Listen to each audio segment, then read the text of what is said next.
చంద్రబాబు రేవంత్ ఇద్దరు మీటింగ్ అయ్యారు.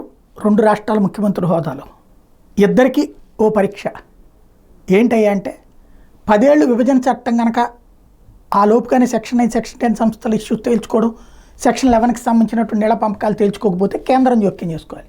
సరే, కేంద్రం జోక్యం చేసుకోదు కాబట్టి ఓకే.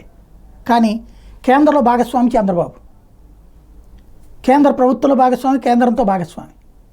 ఇప్పుడు తేల్చుకోలేకపోతే ఇంకెప్పటికవ్వదు.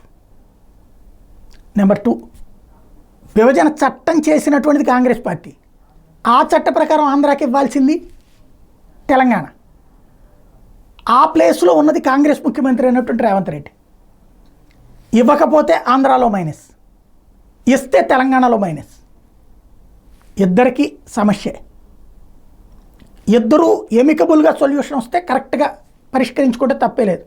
2 వాళ్ళు తీసుకుని 2 వీళ్ళు తీసుకుంటే అది చేయగలిగితే బాగుంటుంది. పెద్ద మనుషులుగా చరిత్ర మిగిలిపోతారు. తాత్కాలిక రాజకీయ ప్రయోజనాలను పక్కన పెడితే బాగానే ఉంటుంది. అలా చేసేందుకు ఏ మేరకు అవకాశం ఉందో చూడాలి.